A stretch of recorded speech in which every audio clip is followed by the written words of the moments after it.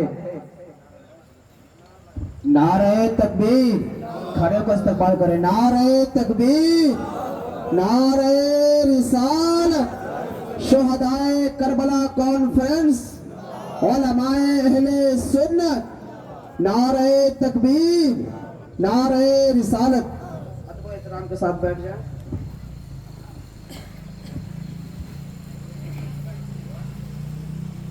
درود و اللہم صلی اللہ سیدنا مولانا محمد مبارک وسلم، صلاۃ و سلام علیک یا رسول اللہ صلی اللہ تعالی علیہ وسلم۔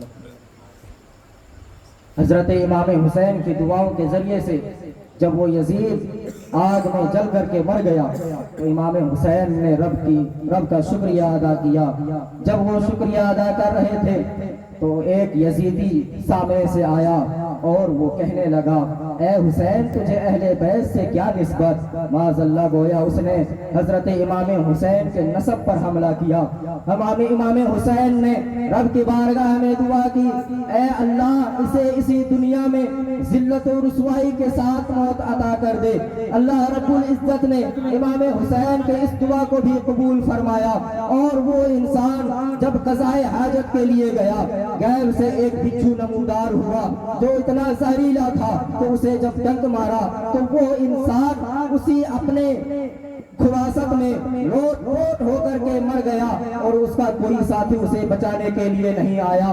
تیسرا جب واقعہ آیا، ایک یزیدی آیا امام حسین کے پاس اور کہنے لگا، اے حسین دیکھ لے یہ نہر فرات کس طرح سے ٹھاٹھے مارتا ہوا چل رہا ہے۔ یہ نہر فرات سے یہودی بھی پانی پی سکتا ہے، مجوسی بھی پانی پی سکتا ہے، کافر و مشرک بھی پانی پی سکتا ہے، لیکن تجھے پانی نہیں دیا جا سکتا ہے، تجھے پانی اس وقت تک نہیں دیا جا سکتا جب تک تو یزید کا بیعت تسلیم نہ کر لے۔ امام حسین نے اللہ کے بارگاہ میں دعا فرمائی، اے اللہ اسے پیاسا مار۔ اللہ نے حسین کی اس دعا کو بھی قبول فرمایا اور وہ انسان پیاسا مر گیا۔ وہ العطش العطش کر کر کے صدائے دیتا رہا، اس کے ساتھی اس کے منہ میں مشکیزہ لگاتے رہے، لیکن امام حسین کی دعا حد سکندری بن کر کے اس کے حلق میں بیٹھی ہوئی تھی، گویا کہ وہ العطش العطش کر کر کے پانی طلب کر رہا تھا، اس کے ساتھی پانی پلا رہے تھے، لیکن ایک قطرہ بھی اس کے حلق سے نیچے نہیں اترا۔ یہ امام حسین رضی اللہ تعالیٰ عنہ کے 3 کرامات ہیں، اور اس طرح کے کئی کرامات ہیں۔ اگر امام حسین اتنے سچے تھے تو اپنے خانوادوں کے لیے دعا کیوں نہیں کی، اپنے لیے دعا کیوں نہیں کی؟ امام حسین کے سامنے اس کا جوان بیٹا خاک و خون میں تڑپ رہا تھا، امام حسین کے سامنے اس کا معصوم بچہ موت کے آغوش میں سو رہا تھا، امام حسین کے سامنے عباس علمبردار کا بازو کٹ گیا تھا، لیکن امام حسین نے اپنے بارے میں دعا نہیں کی۔ آخر کیا وجہ ہے کہ اپنے بارے میں دعا نہیں کی؟ وجہ یہی ہے، امام حسین جانتے تھے کہ یہ کربلا کی تاریخ پہلی تو ہے لیکن آخری نہیں ہے۔ اگر امام حسین اس وقت دعا فرما دیتے تو وہ واقعہ تو ٹل جاتا، امام حسین کی بارگاہ میں امام حسین کے حق میں فتح نصیب ہو جاتی، لیکن امام حسین یہ سوچ کر کے اپنے حق میں دعا نہیں کیے۔ امام حسین جانتے تھے کہ یہ واقعہ آج پہلا تو ہے لیکن یہ آخر نہیں ہے۔ ہمارے نانا کے امت پر، ہمارے نانا کے چاہنے والوں پر ایک واقعہ کربلا بار بار دہرائی جائے گی، تو اس وقت میرے نانا کے امت یہ سوچ کر کے یہ بیٹھ جائیں گے کہ کاش ہمارے درمیان بھی حسین جیسا کوئی ولی ہوتا تو ہم بھی جیت جاتے۔ لیکن حضرت امام حسین نے دعا نہیں کی، بلکہ اپنی جان کو پیش کر کے، اپنے گھر بار کو قربان کر کے، اپنے نواسوں کو قربان کر کے، اپنے بیٹوں کو قربان کر کے نانا کی شریعت کو ہر امتوں کے لیے ہمیشہ ہمیشہ کے لیے محفوظ کر دیا۔ حضرات گرامی، میں آپ کا زیادہ وقت لینا نہیں چاہوں گا، بس تھوڑی دیر کے لیے ایک واقعہ اور سناتا ہوں، میں اپنی جگہ پکڑ لوں گا، کیونکہ علماء کرام بہت زیادہ علماء کرام کی جو فہرست ہے وہ بہت لمبی ہے، آپ کو انہیں بھی کچھ سماعت کرنی ہے۔ حضرات گرامی، آپ یہ جانتے ہیں کہ حضرت امام حسین کس طرح سے صبر و پیکر کے جامع تھے۔ حضرت امام حسین کس طرح سے اللہ کی بارگاہ میں اپنے آپ کو پیش کر دیا، لیکن یزید کی بیعت تسلیم نہیں کی۔ اگر امام حسین اتنے سچے تھے، کوئی یہ کہہ سکتا تھا کہ اگر امام حسین اتنے سچے تھے تو پھر انہیں ان آزمائشوں سے گزرنا کیوں پڑا؟ اگر امام حسین حق پر تھے تو اللہ رب العزت نے ان سے اس طرح سے کس لیے امتحان لیا؟ تو انہیں میں بتا دوں کہ اللہ رب العزت اپنے چاہنے والوں ہی سے امتحان لیتا ہے، کہ جو محبت کا دعویٰ کرتا ہے اسی سے تو امتحان لیا جاتا ہے، جو وفاداری کا دم بھرتا ہے اسی سے تو امتحان لیا جاتا ہے، اور جیسا درجہ ہوتا ہے اسی طریقے سے اس کا پرچہ ہوتا ہے۔ اگر کوئی 10+2 کا متعلم ہے، اگر کوئی 10+2 کا امتحان دینے والا ہے تو اس کے لیے اسی طریقے سے پرچہ بنایا جائے گا۔ اگر کوئی BA کا امتحان دینے والا ہے تو اس کے لیے بھی اسی طریقے سے پرچہ بنایا جائے گا۔ جیسا درجہ ہوتا ہے ویسا پرچہ بنایا جاتا ہے، جیسا مقام ہوتا ہے اس طریقے سے امتحان بھی لیا جاتا ہے۔ ہمارا اور آپ کا کوئی درجہ نہیں ہے، ہم اور آپ کسی درجے میں نہیں ہے، اس لیے ہمارا امتحان نہیں ہوتا ہے، لیکن امام حسین کو اللہ نے بہت بڑا مقام عطا فرمایا تھا۔ امام حسین بہت ہی بڑے بلند درجے پہ تھے، امام حسین کا مقام بہت بلند تھا، اس لیے ان کو امتحان بھی بہت سخت دینا پڑا، اس لیے اللہ نے ان کی آزمائشیں بھی بہت سخت لی، لیکن حضرت امام حسین ثابت قدم رہے، اور ایسے ثابت قدم رہے، ایسے ثابت قدم رہے کہ آج بھی دنیا کہنے پہ مجبور ہے قتل حسین اصل میں مرگ یزید ہے۔ اسلام زندہ ہوتا ہے ہر کربلا کے بعد، اسلام زندہ ہوتا ہے ہر کربلا کے بعد۔ وآخر دعوانا الحمدللہ رب العالمین۔ السلام علیکم۔